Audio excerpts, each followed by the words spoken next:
மகாவிஷ்ணுவின் அவதாரமாக கருதப்படும் ஸ்ரீ வாராகி அம்மனை புதன்கிழமைகளில் வழிபட்டு விளக்கேற்றி வந்தால் கடன் தொல்லை நீங்கும். மகா வாராகி அம்மனுக்கு பலவிதமான ரூபங்கள் உள்ளன.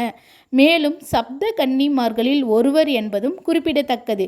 புதன்கிழமை அன்று வாராகி அம்மனை தொடர்ந்து வழிபட்டு வருபவர்களுக்கு கடன் தொல்லை தீரும். வாராகி தேவியை வழிபட வேண்டிய நாள் அமாவாசை முடிந்த 5ஆம் நாளும் பௌர்ணமி முடிந்த 5ஆம் நாளும் பஞ்சமி திதி வரும். இது ஒரு மகத்தான திதி என்று சொல்லப்படுகிறது. சப்த மாதர்களில் வராகியும் ஒருவர். நாம் செய்கின்ற காரியத்தில் ஜெயமும் காரிய சித்தியும் தருபவள். இந்நாளில் சக்தி தேவியை விரதமிருந்து வழிபாடு செய்தால் அனைத்து நன்மைகளும் நமக்கு கிடைக்கும். எல்லோரும் பஞ்சமி திதியில் விரதமிருந்து வழிபடலாம். ஆனால் குறிப்பாக பஞ்சமி திதியில் பிறந்த ஜாதகர்கள் இந்த வழிபாட்டை மேற்கொள்ள வேண்டும். இந்த ஜாதகர்கள் பஞ்சமி திதியில் பாம்பு புற்று உள்ள ஏதேனும் ஒரு அம்மன் கோவிலுக்கு சென்று 5 எண்ணெய் கலந்து அல்லது நல்லெண்ணெய் சிகப்பு திரி போட்டு குத்து விளக்கின் 5 முகத்தினையும் ஏற்றி நம் வேண்டுதல்களை மனதிற்குள் நினைத்து கொண்டே வழிபட வேண்டும். நிவேதனமாக பூண்டு கலந்து தோல் நீக்காத உளுந்த வடை அல்லது நவதானிய வடை, மிளகு சேர்த்த வடை, தயிர் சாதம், மொச்சை சுண்டல், பானகம் ஆகியவை நிவேதனமாக படைக்கலாம்.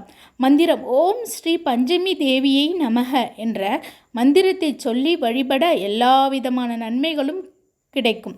குறிப்பாக ஏவல், பில்லி, சூனியம் போன்றவையால் பாதிப்புகள் ஏற்படாது. குடும்பத்தில் சுபிக்ஷம் உண்டாகும். கடன் தொல்லை, வறுமை ஒழியும். வளர்ப்பிறை பஞ்சமி, தேய்பிறை பஞ்சமி என 2 முறை வரும் பஞ்சமி திதியிலும் விரதம் இருந்து வழிபாடு செய்யலாம். எந்த கிழமையில் விரதம் இருந்தால் என்ன பலன் கிடைக்கும் என்று பார்க்கலாம் வாங்க. பசும்பால் அல்லது இனிப்புகளை நிவேதனமாக படைக்கலாம். நல்லெண்ணெய் தீபம் ஏற்றி வாசனை மலர்கள் சாற்றி வாசனை தூபங்கள் ஏற்றி 5 புலன்களும் ஆன்மீகத்தில் ஒடுங்க வராகி தேவியின் காயத்ரி மந்திரத்தை பஞ்சமி திதி பிரம்ம முகூர்த்தத்தில் ஆரம்பித்து தொடர்ந்து ஜெபித்து வர வேண்டும். பசும்பால் அல்லது இனிப்புகளை நிவேதனமாக படைக்கலாம். பசும்பால் அல்லது இனிப்புகளை நிவேதனமாக படைக்கலாம். கண்டிப்பாக புளிப்பு இருக்கக்கூடாது. Thank you friends. தேங்க்யூ ஃபார் வாட்சிங்.